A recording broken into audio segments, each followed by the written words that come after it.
Allah memberkati mereka.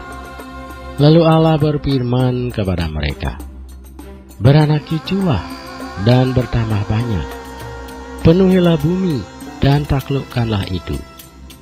Berkuasalah atas ikan-ikan di laut dan burung-burung di udara, dan atas segala binatang yang merayap di bumi." Kejadian pasal 2. Selanjutnya Tuhan Allah membuat taman di Eden, di sebelah timur. Disitulah ditempatkannya manusia yang dibentuknya itu.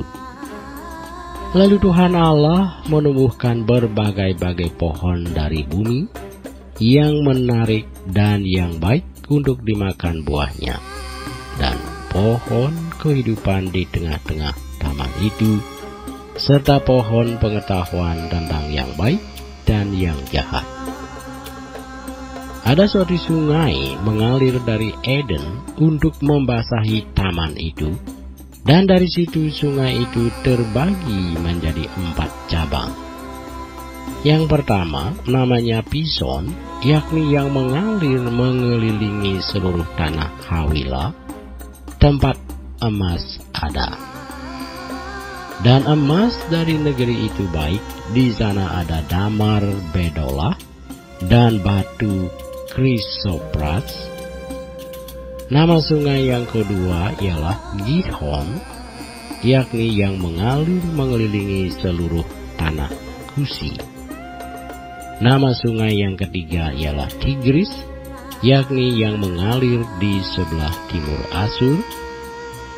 Dan sungai yang keempat ialah Efrat. Tuhan Allah mengambil manusia itu dan menempatkannya dalam Taman Eden untuk mengusahakan dan memelihara taman itu.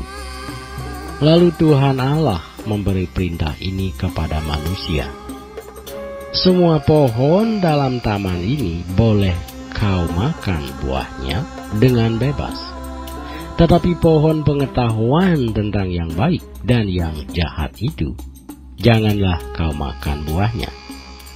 Sebab pada hari engkau memakannya, pastilah engkau mati." Tuhan Allah berfirman, "Tidak baik kalau manusia itu seorang diri saja.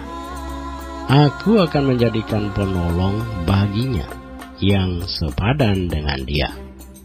Lalu Tuhan Allah membentuk dari tanah segala binatang hutan dan segala burung di udara. Dibawanyalah semuanya kepada manusia itu untuk melihat bagaimana ia menamainya, dan seperti nama yang diberikan manusia itu kepada tiap-tiap makhluk yang hidup, demikianlah nanti nama makhluk itu.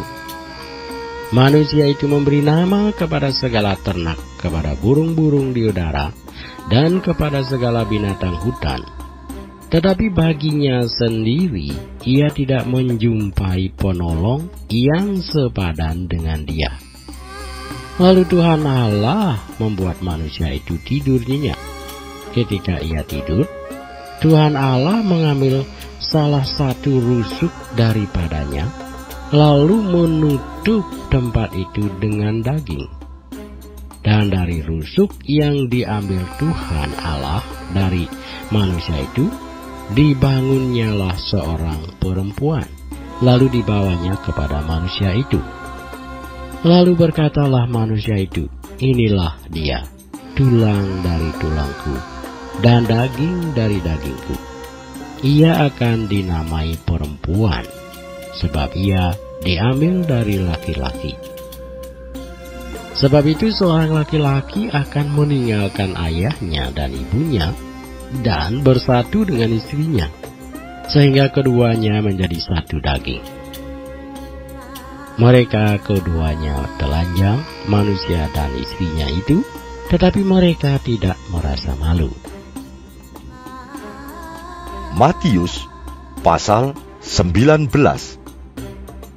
Setelah Yesus selesai dengan pengajarannya itu, berangkatlah ia dari Galilea dan tiba di daerah Yudea yang di seberang sungai Yordan. Orang banyak berbondong-bondong mengikuti dia, dan ia pun menyembuhkan mereka di sana. Maka datanglah orang-orang Farisi kepadanya untuk mencobai dia. Mereka bertanya, apakah diperbolehkan orang menceraikan istrinya dengan alasan apa saja? Jawab Yesus, Tidakkah kamu baca bahwa Ia yang menciptakan manusia sejak semula menjadikan mereka laki-laki dan perempuan? Dan firman-Nya, sebab itu laki-laki akan meninggalkan ayah dan ibunya dan bersatu dengan istrinya, sehingga keduanya itu menjadi satu daging. Demikianlah mereka bukan lagi dua, melainkan satu. Karena itu, apa yang telah dipersatukan Allah tidak boleh diceraikan manusia. kata mereka kepadanya. Jika demikian, apakah sebabnya Musa memerintahkan untuk memberikan surat cerai jika orang menceraikan istrinya? Kata Yesus kepada mereka, Karena ketegaran hatimu, Musa mengizinkan kamu menceraikan istrimu. Tetapi sejak semula tidaklah demikian. Tetapi aku berkata kepadamu, barang siapa menceraikan istrinya, kecuali karena zina, lalu kawin dengan perempuan lain, ia berbuat zina. murid-murid itu berkata kepadanya, Jika demikian halnya hubungan antara suami dan istri, lebih baik jangan kawin. akan tetapi ia berkata kepada mereka, Tidak semua orang dapat mengerti perkataan itu. Hanya mereka yang dikaruniai saja. Ada orang yang tidak dapat kawin, karena ia memang lahir demikian dari rahim ibunya. Dan ada orang yang dijadikan demikian oleh orang lain, dan ada orang yang membuat dirinya demikian karena kemauannya sendiri oleh karena kerajaan sorga. Siapa yang dapat mengerti, hendaklah ia mengerti. Shalom adik-adik, selamat pagi. Ketemu lagi pada pagi hari ini di pelajaran kedua dengan judul Keluarga sebagai Kesatuan yang Utuh. Nah, sebelum kita mulai, kita akan berdoa terlebih dahulu. Bapa kami di surga, kami bersyukur karena pada pagi hari ini kami bersama-sama boleh datang lagi ke hadirat Tuhan untuk belajar bersama tentang keluarga. Tuhan, kami mohon kepada Tuhan, berikan kepada kami pengertian dan roh yang rela untuk diajar supaya dalam kehidupan kami, pengenalan kami akan Engkau semakin tumbuh, semakin terus bertumbuh. Tuhan Yesus, kami bersyukur untuk berkat dan karunia yang sudah Tuhan berikan bagi kami. Terima kasih untuk pimpinan-Mu Tuhan dan kasih-Mu bagi kami sekalian. Kami serahkan doa kami hanya di dalam satu nama, Yesus Kristus penebus kami yang hidup. Amin. Adik-adik, masih tentang keluarga, diambil dari Kejadian pasal 1 ayat 28, lalu Kejadian 2 ayat 8 sampai 25 dan Matius 19 ayat 1 sampai dengan 12. Adik-adik tahu bahwa keluarga adalah satu unit kecil yang diciptakan oleh Tuhan di dunia ini, dan masyarakat itu terdiri dari berbagai unit keluarga. Nah, di dalam Alkitab, pertemuan antara perempuan dan laki-laki dikatakan bahwa laki-laki akan meninggalkan ayah dan ibunya, kemudian bersatu dengan istrinya, dan mereka membentuk satu pernikahan sebagaimana yang disebut di dalam Kejadian 22 ayat 24. Jadi memang pernikahan sudah direncanakan Allah di dalam Alkitab, ya, sebagaimana adik-adik lihat nanti di dalam Kejadian 2 ayat 24. Nah, kita lihat di sini bahwa bersatunya ayah dan ibu itu kemudian di dalam satu pernikahan itu membentuk satu keluarga di mana mereka saling mengasihi, mereka juga saling menerima, saling menghargai dan saling menolong. Di dalam keluarga itu kadang memang terjadi konflik, ya.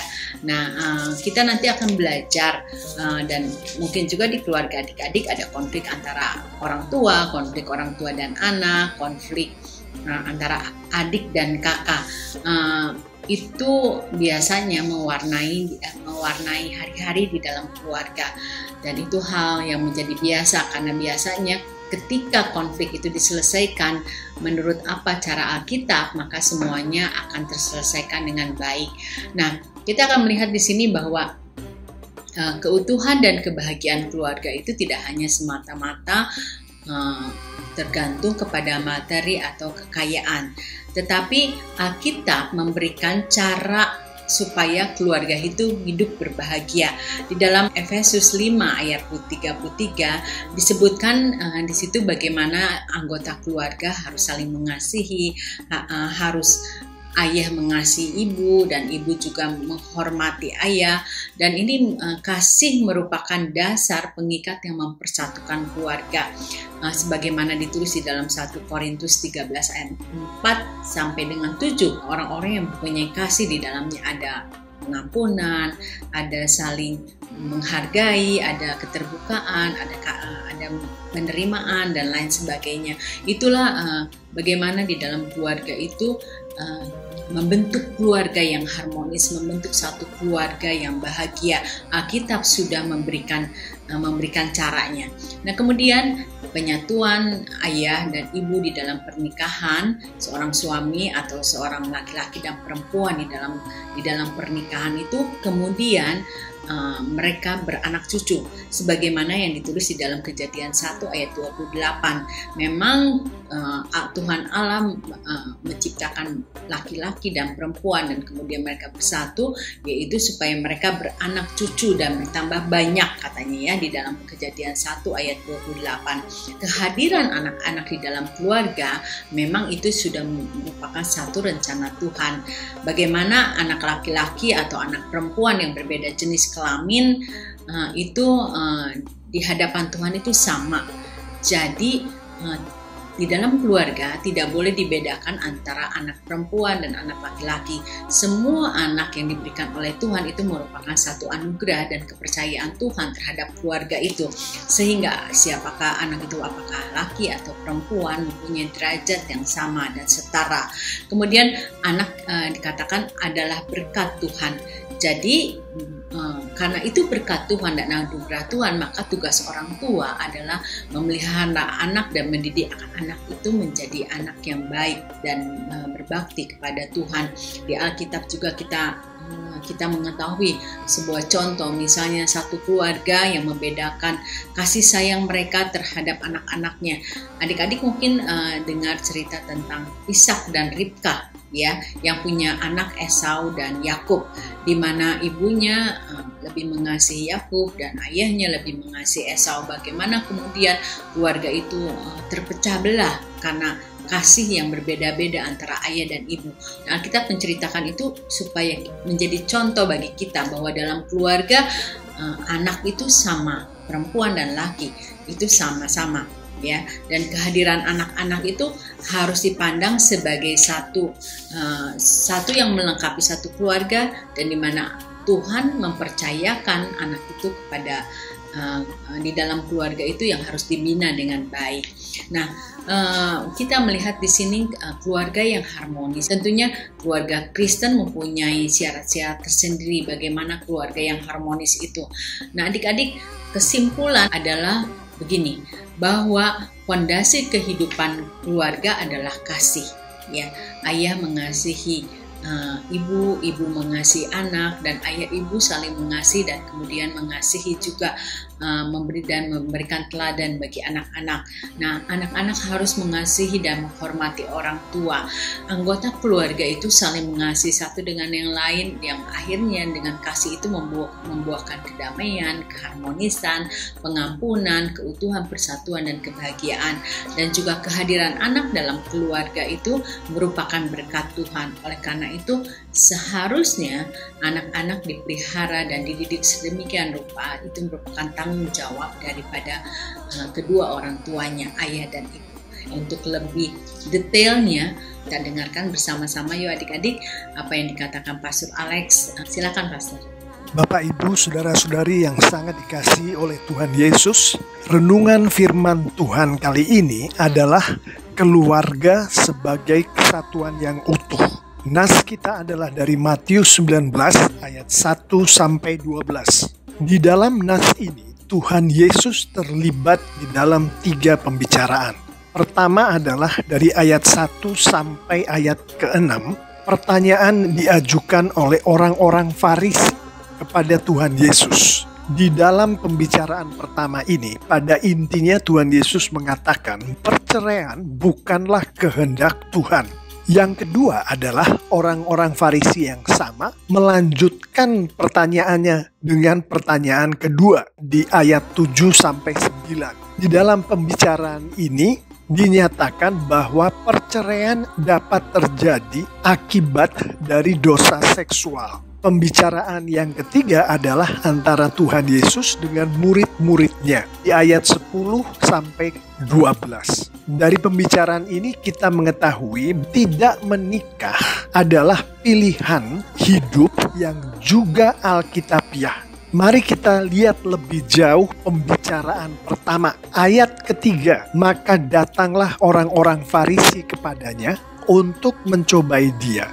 Mereka bertanya, apakah diperbolehkan orang menceraikan istrinya dengan alasan apa saja? Dari nas firman Tuhan ini kita mengetahui bahwa pertanyaan ini diajukan orang-orang Farisi untuk menjebak Tuhan Yesus. Menjebak Tuhan Yesus bagaimana? Supaya Tuhan Yesus mengatakan sesuatu tentang perceraian yang bertentangan dengan hukum Musa yang diikuti oleh orang-orang Yahudi pada saat itu. Pertanyaan yang diajukan oleh orang-orang Farisi di ayat 3 ini adalah dari Ulangan 24 ayat 1. Apabila seseorang mengambil seorang perempuan dan menjadi suaminya, dan jika kemudian ia tidak menyukai lagi perempuan itu, sebab didapatinya yang tidak senonoh padanya, lalu ia menulis surat cerai dan menyerahkannya ke tangan perempuan itu, sesudah itu menyuruh dia pergi dari rumahnya. Dari ayat inilah orang-orang Farisi tadi menanyakan pertanyaan yang ada di ayat 3. Tuhan Yesus menjawab di ayat 4. Jawab Yesus, tidakkah kamu baca bahwa Ia yang menciptakan manusia sejak semula menjadikan mereka laki-laki dan perempuan? Tuhan Yesus mengembalikan pertanyaan orang-orang Farisi yang diambil dari Ulangan 24 ayat 1 tadi kepada firman Tuhan yang diambil dari Kejadian 1 ayat 27. Maka Allah menciptakan manusia itu menurut gambarnya. Menurut gambar Allah diciptakannya dia laki-laki dan perempuan diciptakannya mereka. Orang-orang Farisi membawa pertanyaan ini ke perceraian antara suami dan istri. Tuhan Yesus menjawab pertanyaan orang Farisi tadi dengan membawa mereka ke firman Tuhan, Kejadian 1:27 ini, yang menunjukkan dengan jelas Tuhan menciptakan satu laki-laki dan satu perempuan pada saat itu di Taman Eden. Dan pada saat dinikahkanlah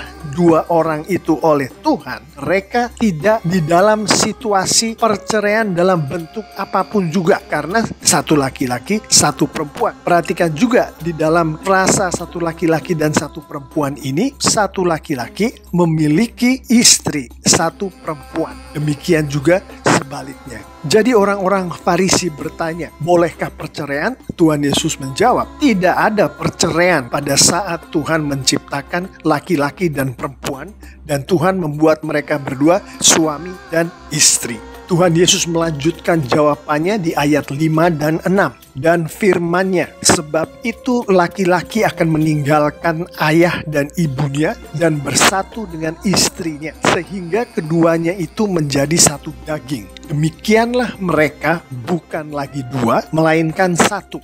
Karena itu, apa yang telah dipersatukan Allah tidak boleh diceraikan manusia. Di sini Tuhan Yesus kembali mengacu kepada firman Tuhan dari Kejadian 2 ayat 24. Sebab itu seorang laki-laki akan meninggalkan ayahnya dan ibunya dan bersatu dengan istrinya, sehingga keduanya menjadi satu daging.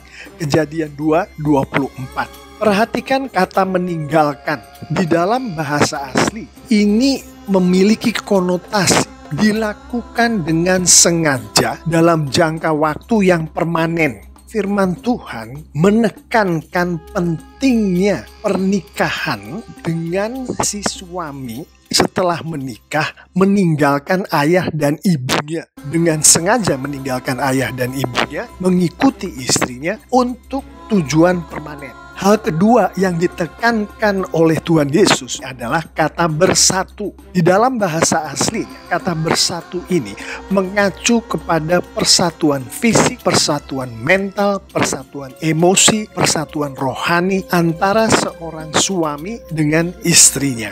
Ini menunjukkan betapa Tuhan menekankan pernikahan. Dengan kata lain, Tuhan tidak pernah menghendaki adanya perceraian. Mari kita lihat lebih dalam kata meninggalkan yang dalam bahasa aslinya adalah kata leipo dan kata bersatu yang di dalam bahasa aslinya adalah kolau. Di dalam konteks perjanjian lama, ini Tuhan Yesus mengacu ke perjanjian lama pada saat Tuhan Yesus mengatakan ayat 5 dan 6 ini. Dua kata itu adalah kata yang dipakai di dalam bahasa covenant atau di dalam bahasa perjanjian antara Tuhan dengan bangsa Israel. Dipergunakan kata meninggalkan dan bersatu di dalam bahasa aslinya. Di ayat 5 dan 6 ini Tuhan Yesus mempergunakan dua kata yang sama tadi untuk menunjukkan bahwa pernikahan adalah perjanjian juga, adalah covenant juga antara Tuhan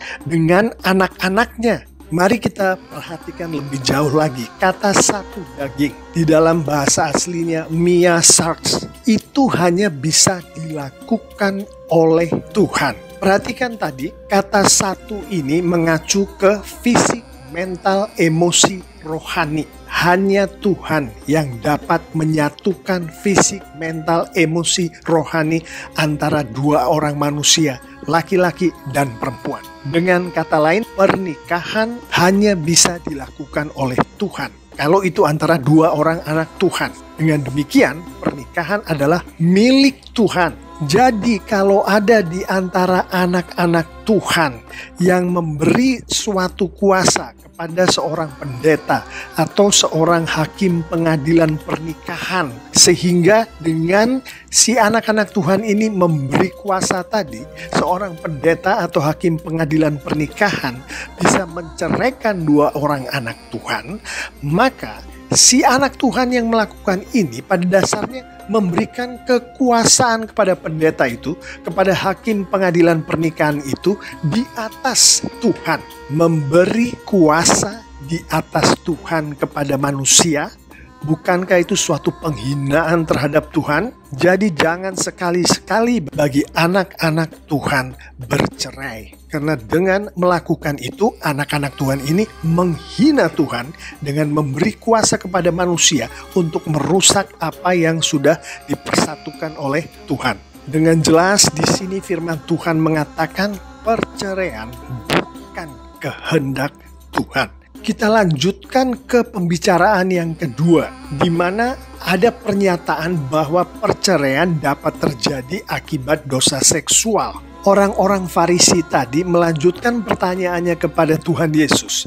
Kata mereka kepadanya, "Jika demikian, apakah sebabnya Musa memerintahkan untuk memberikan surat cerai jika orang menceraikan istrinya?" Itu ada di ayat 7. Dari para ahli Alkitab yang mempelajari hal ini, pada saat Tuhan Yesus menjawab pertanyaan ini yang nanti akan kita lihat, jawaban Tuhan Yesus itu menjelaskan lebih dalam mengenai Ulangan 24 ayat 1-4 yang diacu oleh orang-orang Farisi yang menanyakan pertanyaan ini kepada Tuhan Yesus. 2 kali kata surat cerai disebutkan di dalam ayat 1-4 ini. Tujuan Musa mengatakan itu adalah nomor 1, melindungi kesucian pernikahan di antara anak-anak Tuhan. Jika di dalam pernikahan itu terjadi hal-hal yang bisa merusak kemuliaan Tuhan. Kedua, untuk melindungi istri-istri dari suami-suami yang seenaknya sendiri saja memperlakukan istri mereka. Dengan kesalahan sekecil apapun di masa itu, seorang suami bisa menceraikan istrinya. Jadi apa yang dilakukan oleh Musa ini sebetulnya untuk melindungi istri-istri itu. Ketiga adalah untuk melindungi istri-istri atau wanita-wanita yang ada kemungkinan diperlakukan dengan seenaknya sendiri oleh suami mereka, dalam arti kata diceraikan seenaknya sendiri. Apa yang dilakukan Musa ini adalah untuk melindungi si wanita-wanita itu, istri-istri itu, dari komunitas mereka sendiri yang bisa menganggap si wanita-wanita atau istri-istri yang diceraikan seenaknya sendiri ini sebagai wanita-wanita tidak baik, dianggap sebagai pelacur. Untuk melindungi itulah Musa mengatakan Ulangan 24 ayat 1-4. Dan dengan mengatakan hal ini tadi secara tersirat, Tuhan Yesus juga menjelaskan lebih dalam kepada orang-orang Farisi itu bahwa mereka salah menafsirkan pernyataan Musa. Menurut orang-orang tadi yang bertanya kepada Tuhan Yesus di ayat 7, mereka mengatakan Musa memerintahkan untuk memberikan surat cerai. Artinya Musa memerintahkan untuk menceraikan istri-istri yang dianggap tidak baik atau tidak sesuai dengan selera si suami-suami. Padahal bukan begitu. Kata memerintahkan yang disampaikan di ayat 7 ini, bahasa aslinya adalah ene teilato. Menurut orang-orang Farisi itulah yang disampaikan Musa. Tuhan Yesus melalui ayat 8, kata Yesus kepada mereka, karena ketegaran hatimu, Musa mengizinkan kamu menceraikan istrimu. Tetapi sejak semula tidaklah demikian. Tuhan Yesus mengatakan, bukan ene teilato, bukan memerintahkan, tapi mengizinkan. Musa mengizinkan, bahasa aslinya epitrepsen atau epitrepo. Sangat berbeda antara memerintahkan dengan mengizinkan. Jadi Tuhan Yesus katakan di sini, Musa tidak memerintahkan perceraian. Dan dari konteks yang barusan saja kita bicarakan, Tuhan Yesus menyampaikan secara tersirat, Musa mengizinkan perceraian karena akibat buruk dari pernikahan yang merusak bisa menghancurkan kemuliaan Tuhan. Makanya Musa mengizinkan perceraian, bukan memerintahkan perceraian. Dan kalau kita pelajari lebih dalam daripada nas yang sedang kita renungkan ini, Tuhan Yesus menyampaikan konteks daripada Musa mengizinkan perceraian, bukan memerintahkan ya, sekali lagi, adalah karena adanya dosa seksual yang bisa merusak kesucian pernikahan, yang bisa menghancurkan kemuliaan Tuhan. Namun dengan itu semua dikatakan oleh Tuhan Yesus, baik secara tersurat maupun tersirat, Tuhan Yesus juga mengatakan di bagian terakhir dari ayat 8, tetapi sejak semula tidaklah demikian. Artinya, perceraian yang meskipun diizinkan untuk terjadi bukan dari Tuhan. Karena bukan begitulah awalnya yang tadi barusan kita bicarakan antara laki-laki pertama dan perempuan pertama di Taman Eden.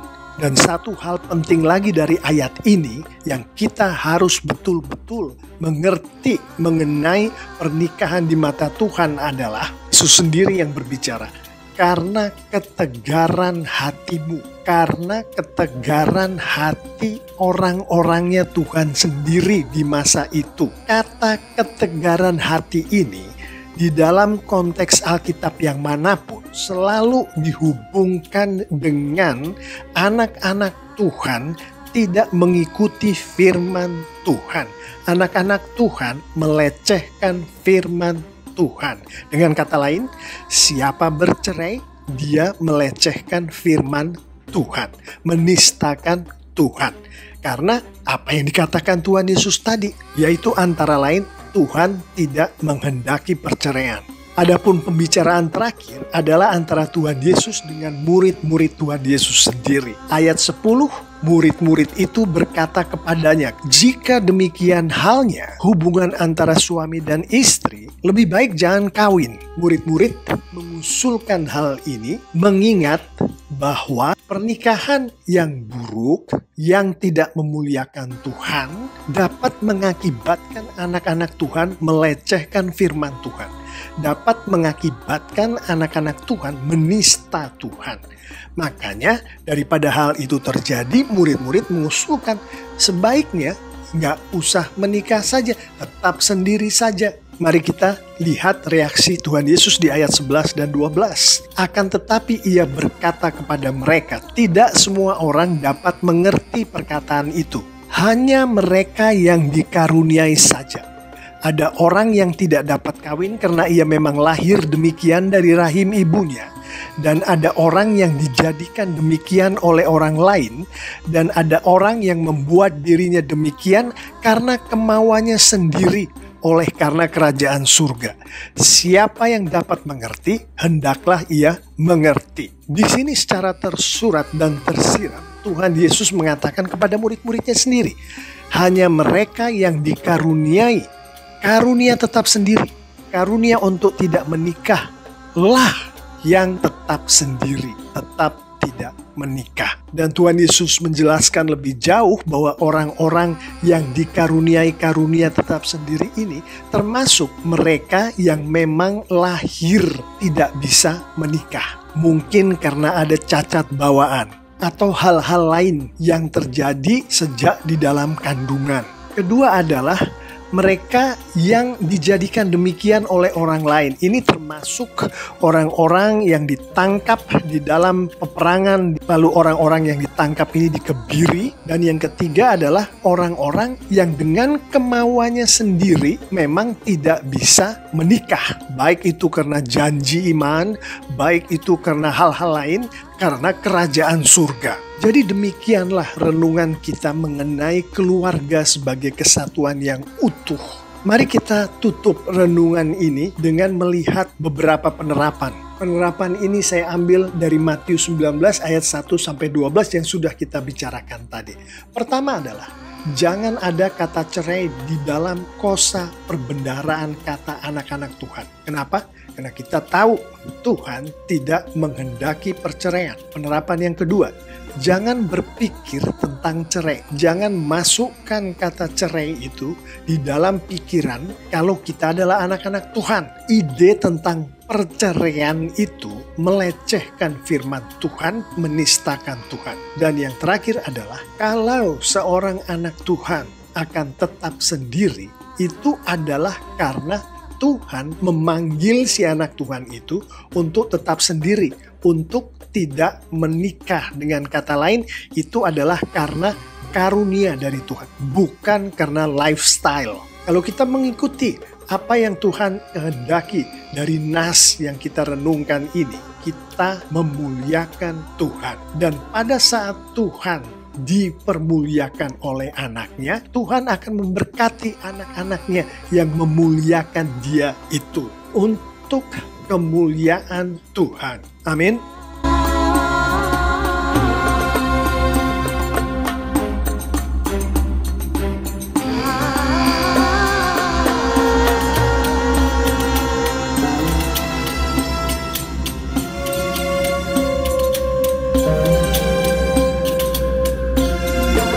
Adik-adik, seringkali pertanyaannya adalah bagaimana sikap orang tuamu terhadap kamu?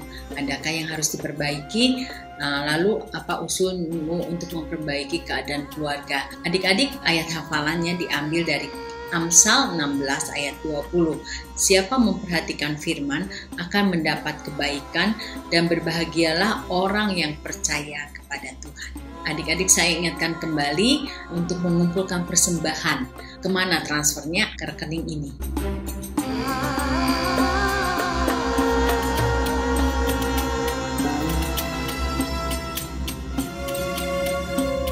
Oke adik-adik, selamat pagi. Sampai di sini pelajaran pada pagi hari ini. Kita akan menutupnya dengan doa. Bapa di surga, kami bersyukur kepadamu Tuhan pada pagi hari ini. Kalau kami sebagai anak-anak boleh mengerti mengenai tugas kami di dalam keluarga. Ajar kami untuk menghormati dan mengasihi orang tua kami Tuhan. Dan ajar kami juga untuk mengasihi adik-adik kami atau kakak kami di dalam keluarga kami.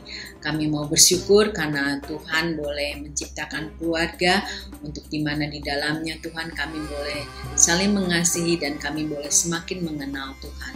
Pimpin kami sepanjang minggu yang akan datang, berkat dan penyertaan Tuhan bersama dengan kami.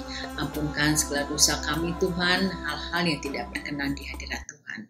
Di dalam nama Yesus Kristus kami berdoa. Amin. Selamat pagi adik-adik, sampai bertemu lagi minggu depan. Salam sehat.